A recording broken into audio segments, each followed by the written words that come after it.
ಆ ಚುನಾವಣೆಯ ಒಂದು ಕುರಿತು ಈಗಾಗಲೇ ತಮಗೆಲ್ಲ ಗೊತ್ತಿರುವ ಹಾಗೆ ನಮ್ಮ ಕಾಂಗ್ರೆಸ್ ಪಕ್ಷ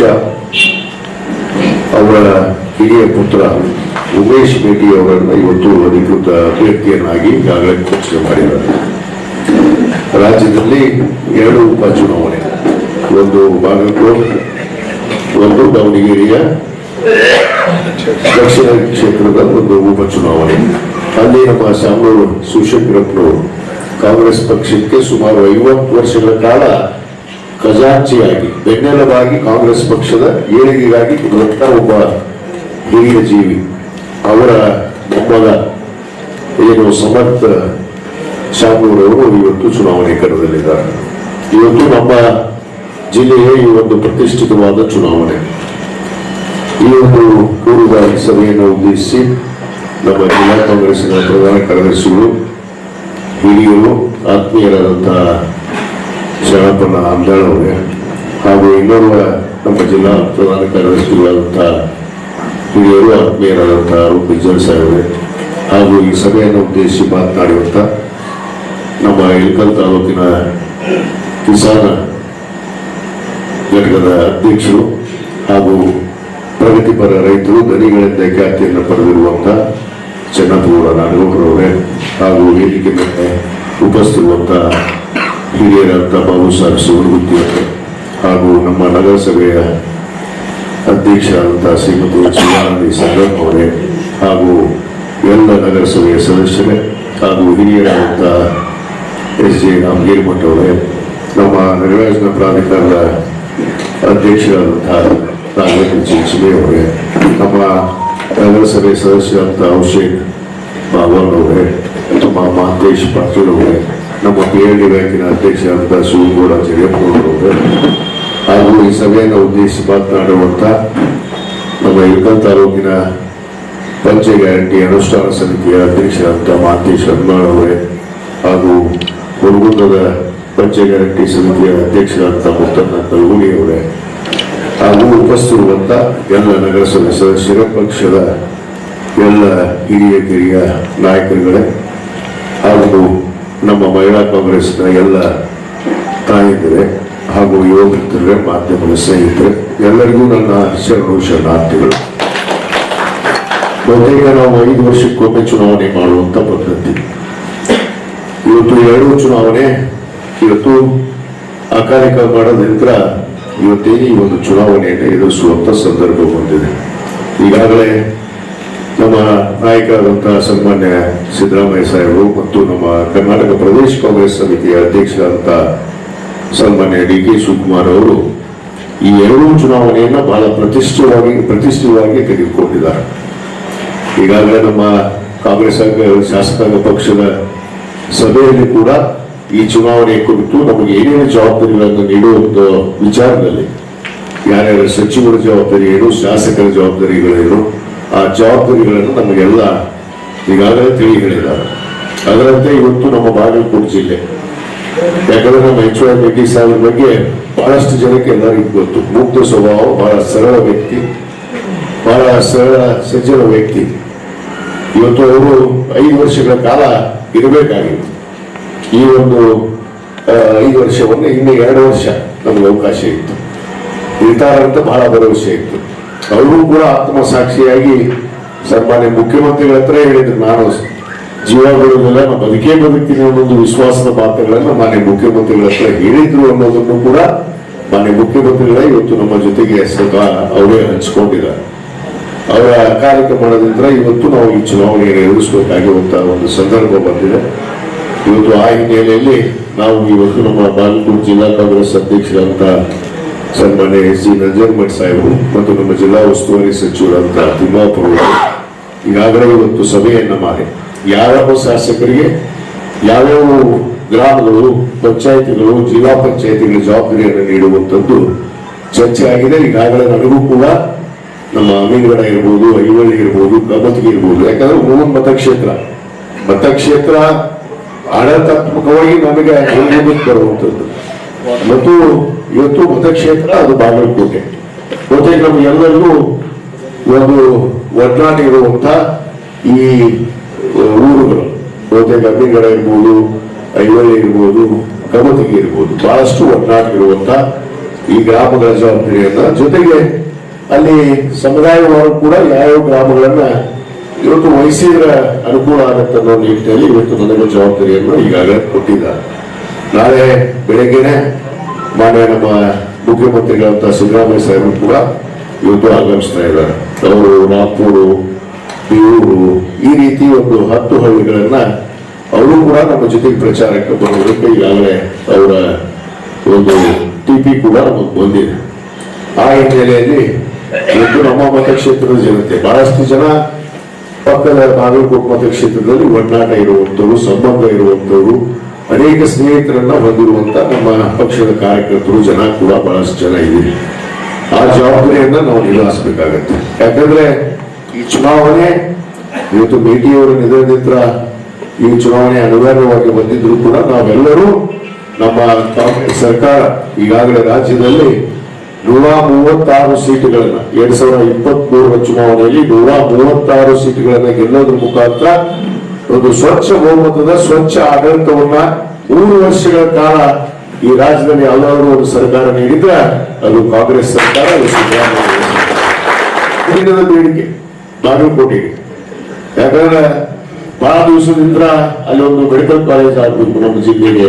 ಪ್ರತಿ ಜಿಲ್ಲೆಗೂ ಮೆಡಿಕಲ್ ಕಾಲೇಜನ್ನು ಮಾಡುವಂತ ಉದ್ದೇಶ ನಮ್ಮ ಸರ್ಕಾರ ಬಂದಿದೆ. ಅದರಲ್ಲಿ ಬಾಗಲಕೋಟೆಗೆ ನಮ್ಮ ಸನ್ಮಾನ್ಯ HR ಇದ್ದಾಗ ಅವರು 2017ರಲ್ಲೇ ಈ ಮೆಡಿಕಲ್ ಕಾಲೇಜ್ ಮಾಡಲೇಬೇಕು ಅಂತ ಹಠ ಹಿಡಿದು ಕುಂತಾಗ ಮಾನ್ಯ ಮುಖ್ಯಮಂತ್ರಿಗಳು 2017ರಲ್ಲೇ ಮಂಜೂರಾತಿ ಕೊಟ್ಟಿದ್ದಾರೆ. ಬಹುತೇಕ ಅಂತೂ ಸರ್ಕಾರದ ಯೋಜನೆ ಅಡಿಯಲ್ಲಿ ಪಟ್ಟಿಯಲ್ಲಿ ಅದು ಮೆಡಿಕಲ್ ಕಾಲೇಜನ್ನು ಸೇರ್ಪಡೆ ಮಾಡಿದೆ. 2018ರಿಂದ 23ವರೆಗೆ ಇರುವಂತ ರಾಜ್ಯದಲ್ಲಿ ಸರ್ಕಾರ ಏನು 4 ವರ್ಷ ಈ ರಾಜ್ಯದಲ್ಲಿ ಬಿಜೆಪಿ ಆಡಳಿತ ಮಾಡಿದೆ. ಒಂದು ಮೆಡಿಕಲ್ ಕಾಲೇಜ್ ಒಂದೇ ಬಿಡ್ರಿ 600 ಭರವಸೆಗಳನ್ನು ಕೊಟ್ಟಿದ್ರು. ಚುನಾವಣೆ 2018 ಚುನಾವಣೆಯಲ್ಲಿ 600 ಭರವಸೆಗಳಲ್ಲಿ ಈಡೇರಿಸಿದ್ದೆಷ್ಟು 152 ಅಷ್ಟೇ, 152. ಇನ್ನು 458 ಭರವಸೆಗಳು ಹಂಗ ಸುಳ್ಳಾಗಿದ್ದರೆ ಮತ್ತೆ 23 ಜನರು ಮನೆಯಾಗ ಕುಂದಿರಿಸಿದ್ರು. ಅವರು ಇನ್ನಾರು ಅಡಿಯು ಆಗ್ತಾ ಇಲ್ಲ ಅವ್ರಿಗೆ. ಬರೀ ನಮ್ಮನ್ನು ಸುಳ್ಳು ಅಂತ ಹೇಳ್ತಾರೆ, ತಾವು ಸುಳ್ಳು. ಒಂದು ರೈತರ ಬೆಂಬಲ ಬೆಲೆ ಕೊಡ್ಲಿಲ್ಲ, ಒಂದು ರೈತರಿಗೆ ಪರಿಹಾರ ಕೊಡ್ಲಿಲ್ಲ, ಯಾವುದೇ ರೀತಿ ಅಭಿವೃದ್ಧಿ ಕೆಲಸಗಳು ಆಗ್ಲಿಲ್ಲ. ನಿಮಗೆ ನೋಡ್ರಿ ನಮ್ಮ ಮತಕ್ಷೇತ್ರದಲ್ಲಿ ಒಂದು ರಸ್ತೆ ಕೂಡ ಉಳಿದಿಲ್ಲ. ಇವತ್ತು ಹೋಗಿ ರಸ್ತೆ ನೋಡ್ರಿ ನೀವು, ಎಲ್ಲ ಪ್ರಮುಖ ರಸ್ತೆಗಳನ್ನು ನೋಡ್ರಿ, ಎಷ್ಟು ರಸ್ತೆಗಳಾಗಿಲ್ಲ. ಈ ಕಳೆದ 3 ವರ್ಷದಲ್ಲಿ ಏನೇನು ಅಭಿವೃದ್ಧಿಗಳು ಆಗ್ಬೇಕಾಗಿದೆ ಈ ತಾಲೂಕಿನಲ್ಲಿ ಎಲ್ಲ ರಸ್ತೆಗಳನ್ನು ಒಳಗೊಂಡು, ಕುಡಿ ನೀರನ್ನು ಒಳಗೊಂಡು, ಮೂಲಭೂತ ಸೌಕರ್ಯಗಳನ್ನು ಒಳಗೊಂಡು, ಮತ್ತು ಇಳಕಲ್ ನಗರಕ್ಕೆ ನಾವು ಹೇಳಿದ್ರು ಸುಂದರ ನಗರವನ್ನು ಮಾಡ್ತೀನಿ ಅಂತ ಹೇಳಿದ್ರೆ ಅದು ಮಾಡೇ ಮಾಡ್ತೀನಿ. ಈಗಾಗಲೇ ನಾವು ಈಜುಗೊಳ ಕಟ್ತಾ ಇದೀವಿ, ಒಂದು ಕ್ರೀಡಾಂಗಣ ಮಾಡ್ತಾ ಇದೀವಿ. ಮೊನ್ನೆ ನಮ್ಮ ಮುಖ್ಯಮಂತ್ರಿಗಳು ಕೊಟ್ಟಿರುವಂತ 50 ಕೋಟಿ ಅನುದಾನದಲ್ಲಿ ಇಳಕಲ್ ನಗರದ ಪ್ರಮುಖ ಬೀದಿಗೆ ಇವತ್ತು 5 ಕೋಟಿ ರೂಪಾಯಿ ರಸ್ತೆಗಾಗಿ ಮತ್ತು ಹೊಸದಾಗಿ ಒಂದು ಬ್ರಿಡ್ಜ್ ಅನ್ನು ಕೂಡ ಅಲಂಪುರ್ ಪೇಟೆ ಹತ್ರ ನಮ್ಮ ಊರಿಗೆ ಇಳಕಲಿಗೆ ಮುಖ್ಯ ರಸ್ತೆಯನ್ನ ಒಂದು ಬ್ರಿಡ್ಜ್ ಅನ್ನು ಕೂಡ ನಾವು ಮಾಡ್ತಾ ಇದ್ದೀವಿ. ಇಂತಹ ಅನೇಕ ಕೆರೆ ಕೂಡ 9 ಕೋಟಿ ರೂಪಾಯಿಯಲ್ಲಿ ಒಂದು ಕೆರೆ ಕೂಡ ಮಾಡ್ತಾ ಇದ್ದೀವಿ ಇಳಕಲಲ್ಲಿ. ಇಂಥ ಅನೇಕ ಯೋಜನೆಗಳು ಇವತ್ತು ನಡೆದಿದೆ. ಇವತ್ತು ಜಿಲ್ಲೆಯಲ್ಲಿ ಕೂಡ ನಮ್ಮ ಭೇಟಿ ಸಾಹೇಬರು ಕ್ಷೇತ್ರದಲ್ಲಿ ಕೂಡ ಅನೇಕ ಅಭಿವೃದ್ಧಿ ಕೆಲಸ ಇದಾವೆ. ಅದೊಂದು ಮೆಡಿಕಲ್ ಕಾಲೇಜ್ ಸನ್ಮಾನ್ಯ ಚರಂತಿ ಮಠ ಅವರು ಏನು 2018ರಿಂದ 23ವರೆಗೆ ಅವರೇ ಶಾಸಕರಿದ್ರು. ಅವಾಗ ಮೆಡಿಕಲ್ ಕಾಲೇಜ್ ಬಗ್ಗೆ ಒಂದು ದಿವಸ ಚಕಾರ ಅಂತ ಹೇಳ್ತಿಲ್ಲ, ಯಾಕಂದ್ರೆ ಅವ್ರ ಸ್ವಂತ ಮೆಡಿಕಲ್ ಕಾಲೇಜ್ ಐತೆ. ಯಾಕಂದ್ರೆ ಈ ಮೆಡಿಕಲ್ ಕಾಲೇಜ್ ಮಾಡಿದ್ರೆ ಅವ್ರ ಭಯ ಮಾಡಿ ಬಿಡುತ್ತೆ ಅನ್ನೋದು ಅವ್ರಿಗೆ ಗೊತ್ತೈತೆ. ಅದಕ್ಕೆ ಅದನ್ನ ಮಾಡ್ಲಿಲ್ಲ. ಇವತ್ತು ಹೇಳ್ತಾರೆ ಅವರು ಮೆಡಿಕಲ್ ಕಾಲೇಜ್ ಇಲೆಕ್ಷನ್ ಮಾಡೋದಂತ ಮಾಡಕತ್ತೀರಿ ಅಂತೇಳಿ. ಅದಕ್ಕೆ ಅನುದಾನ ಸ್ಯಾಂಕ್ಷನ್ ಮಾಡಿದ್ವಿ, ಜಾಗ ಗುರುತಿಸಿ ಇನ್ನೇನು ಕೆಲಸ ಪ್ರಾರಂಭ ಮಾಡೋದಕ್ಕೆ ನಾವು ಶಂಕುಸ್ಥಾಪನೆಯನ್ನು ಮಾಡಿದ್ವಿ. ಅದಕ್ಕೆ ಟೀಕೆ ಟಿಪ್ಪಣೆ ಸಹಜವಾಗಿ ಅದಕ್ಕೆ ಅವ್ರು ಇದ್ದಾಗಲೇ ಮಾಡಬೇಕಾಗಿತ್ತು. ಅದು ಅನಿವಾರ್ಯವಾಗಿ ಅವರು ಅಕಾಲಿಕ ಮರಣದಿಂದ ಅದು ಇವತ್ತು ಶಂಕುಸ್ಥಾಪನೆ ತಡ ಆಗಿದೆ ಅಷ್ಟೇ. ಅದಕ್ಕೆ ಏನೇನೋ ಮಾತಾಡುವಂಥದ್ದು. ಇವತ್ತು ಚುನಾವಣೆ ನಡೀತಾ ಇದೆ, ಅದು ಖಂಡಿತವಾಗಿ ನಮಗೆ ವಿಶ್ವಾಸ ಐತಿ. ಕನಿಷ್ಠ ಅದು 20,000ಕ್ಕಿಂತ ಅಧಿಕ ನಮ್ಮ ಉಮೇಶ್ ಗೆದ್ದೇ ನಾವೆಲ್ಲ ನಾಯಕರು ಅಲ್ಲೇ ಹೋಗ್ತೀವಿ.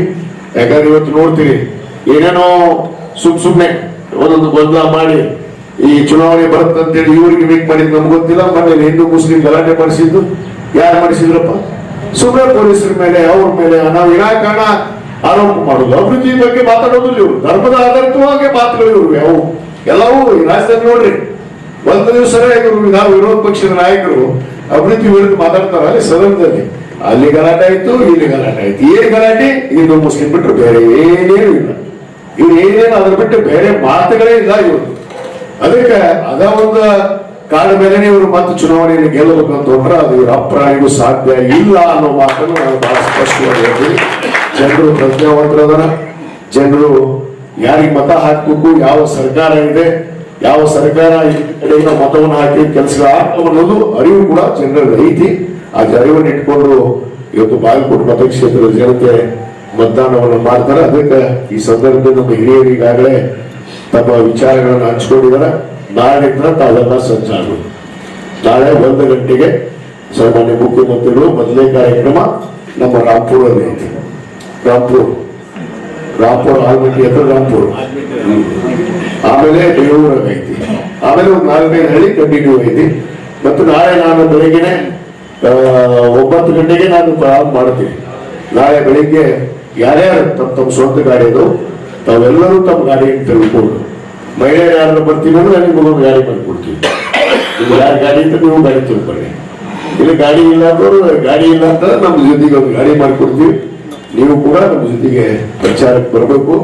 ಮತ್ತು ಎಲ್ಲೆಲ್ಲೇ ನಮ್ಮ ಬಹಳಷ್ಟು ಜನ ಹಿರಿಯರದಿರಿ, ಇಲ್ಲಿ ತಮ್ಮ ಸಂಬಂಧದವರು, ಸ್ನೇಹಿತರಿದ್ದಾರ, ಬಂಧು ವರ್ಗದವರಿದ್ದಾರ, ಅವರಿಗೆಲ್ಲರಿಗೂ ತಾವು ಸಂಪರ್ಕ ಮಾಡಿ ಈ ಚುನಾವಣೆಯನ್ನ ಕಾಂಗ್ರೆಸ್ ಪಕ್ಷಕ್ಕೆ ಮಾಡಬೇಕು ಅಂತೇಳಿ ತಾವು ಕಡ್ಡಾಯವಾಗಿ ವೈಯಕ್ತಿಕವಾಗಿ ಮನೆಗೆ ಹೋಗಿ ಹೇಳಿದ್ರು ಕೂಡ ತಪ್ಪಲ್ಲ. ಆ ಕೆಲಸ ನಾವು ಮಾಡಬೇಕು. ಅದಕ್ಕೆ ನಾನು ಈ ಒಂದು ಸಭೆಯನ್ನ ತುರ್ತು ಸಭೆಯನ್ನ ಕರೆದೆ.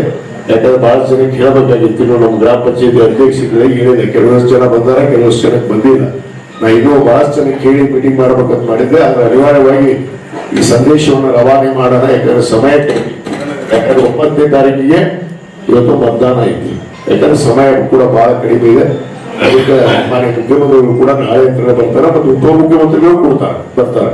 ಸುಮಾರು 5-6 ದಿವಸ ನಮ್ಮ ಮಾನ್ಯ ಮುಖ್ಯಮಂತ್ರಿಗಳು ಬಾಗಲಕೋಟೆಯಲ್ಲೇ ಇವತ್ತು ಅವರು ಠಿಕಾಣಿ ಹೋಗ್ತಾರೆ ಮತ್ತು ಉಪಮುಖ್ಯಮಂತ್ರಿಗಳು ಕೂಡ ಬರ್ತಾರೆ. ಮತ್ತು ಎಲ್ಲ ಸಚಿವ ಸಂಪುಟದ ಎಲ್ಲ ಸದಸ್ಯರು, ನಮ್ಮ ಸಚಿವರಿಗಾಗಲೇ ಸತೀಶ್ ಜಾರಕಿಹೊಳಿ ಅವರು ಇಲ್ಲೇ ಹೋಗ್ತಾರೆ, ಅವರು ಕೆಲಸ ಮಾಡ್ತಾ ಇದ್ದಾರೆ. ಮತ್ತು ಅನೇಕ ನಮ್ಮ ನಾಯಕರು ಕೂಡ ಇಲ್ಲಿ ಬಂದು ಭಾಗವಹಿಸಿದ್ದಾರೆ. ಅದಕ್ಕೆ ತಾವೆಲ್ಲರೂ ಇದನ್ನ ಮಾತೃವಾದ ಜವಾಬ್ದಾರಿಯನ್ನು ತೆಗೆದುಕೊಂಡ್ರೆ, ಯಾಕಂದ್ರೆ ನಾವು ಇವು ನಮ್ಮ ಮರ್ಯಾದೆ ಪ್ರಶ್ನೆ. ಯಾಕಂದ್ರೆ 2 ವರ್ಷ 80 ಆಗಿದ್ರೆ ಅವರ ಎಮ್ಮೆಲ್ಯೆ ಆಗಿರ್ತಿದ್ರು. ಇವತ್ತು ಅನಿವಾರ್ಯವಾಗಿ ಬಂದಿದೆ. ಅದಕ್ಕೆ ಇದನ್ನು ನಾವು ಪ್ರತಿಷ್ಠಿತವಾಗಿ ತೆಗೆದುಕೊಂಡು ಎಲ್ಲರೂ ಕೂಡ ನಮ್ಮ ಚುನಾವಣೆಯನ್ನು ಹೇಗೆ ಮಾಡಿದ್ರೆ ಅದೇ ರೀತಿ ತಾವು ಈ ಚುನಾವಣೆ ಕೂಡ ಮಾಡಬೇಕು. ಅದಕ್ಕೆ ಆ ಜವಾಬ್ದಾರಿಯನ್ನು ಹೊತ್ಕೊಂಡು ತಾವೆಲ್ಲರೂ ನಾಳೆಯಿಂದ ಕಾರ್ಯಪ್ರವೃತ್ತರು ಆಗ್ಬೇಕು ಅನ್ನೋದು ಮಾತನ್ನ ಈ ಸಂದರ್ಭದಲ್ಲಿ ಹೇಳಿ, ಈ ಒಂದು ಸಭೆಗೆ ತಾವೆಲ್ಲ ಕರೆದಕ್ಕೆ ತುರ್ತಾಗಿ ಕರೆದಕ್ಕೆ ಆಗಮಿಸಿ ತಮ್ಮ ಅಮೂಲ್ಯವಾದ ಸಮಯವನ್ನ ಮತ್ತು ಸಭೆಗಳನ್ನು ಕೊಟ್ಟಿದ್ದಕ್ಕೆ ಮತ್ತೊಮ್ಮೆ ಪಕ್ಷದ ಪರವಾಗಿ ನನ್ನ ಬ್ಲಾಕ್ ಕಾಂಗ್ರೆಸ್ ಅಧ್ಯಕ್ಷರ ಪರವಾಗಿ ತಮಗೆ ಎಲ್ಲರಿಗೂ ಹೃದಯಪೂರ್ವಕವಾದ ಧನ್ಯವಾದಗಳು ಅರ್ಪಿಸಿ ನನ್ನ 2 ಮಾತನ್ನು ಮುಗಿಸ್ತೇನೆ.